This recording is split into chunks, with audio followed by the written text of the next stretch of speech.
Sofo Kofi Oduro. Hey, Ghana sofo bi no mo de. Sofo Kofi Oduro. Hey, Ghana sofo bi no mo de. Sofo Oduro. Wo se Mahama nyeden, yenya Mahama na waye den ye hu emobo. Na do hwenkwala doto ana na do hwe won. Asesofo begina pocket so.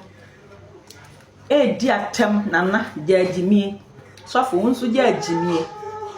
Enka first ene asofo sikadie nti. First na sofo enye politics. Sofo ka wo hu de sofo gina da. Sa sofo wo part A, sa sofo wo part B. Wo hu da. Enso enne asofo gina mo beka ayi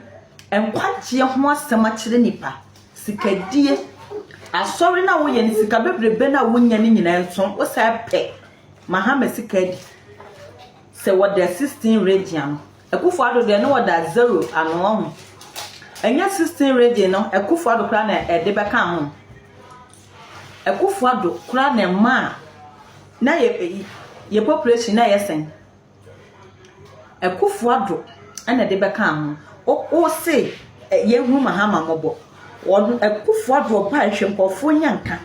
hwenkofo wisia Ghana sofo bi no mo jimi ache mo jimi papa de na ka mo Ghana sofo mo pene se mo beji sika wa asore na wo bi be ko school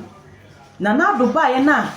what this school free by nene oba ka bia abata bi no mo megina mo so mepe sika nti no eye mo ya na mo abegina ho ene obi be ko school ye mo afode ma na mo de dia na mo ache mo miensa na ma famiyenu na ma manipa ne ba ho ene Akufo Addo nti wonu a wo beji ti se wo fasifo bi no ne wo nanafo bi omugu akurase ebinom Akufo Addo beji wo mo enka Akufo Addo ka Ghana sofo ne Ghana nipa binom eni ti na memeni MPP ho mini wa mo ho agoro na Akufo Addo ba mi sika ho to no metiwe na ni nipa a memma wo mo school fees mitimi ba me site na kola memu asu yogurt no che uniform down no the top different top esiso no che uniform down no asu yogurt say ya pam ni school fees na mamma ni skasa wonye na wonko tua ni fees me mpese me hu no site e pim efise Akufo Addo ba me hu sa de ni biem first me na mwana me chesika nkwala mitimi ko mikurom mitimi ko obi kuro so yie mitimi ko hu nkwala bia omomo buro na omo de omo tale me na mamma muska ada na wanko school ya pam school fees sanye ma wonyi na atwam enka Akufo Addo aban MPP aban o saka mo so wo mo soro ne nyina achi no ma so wo mo soro na mo anyi wo mo aya mo mo din na MPP aban aye bi ugina ho se yehu Mahama mobo sofo woni mo tentin se nantwie be ma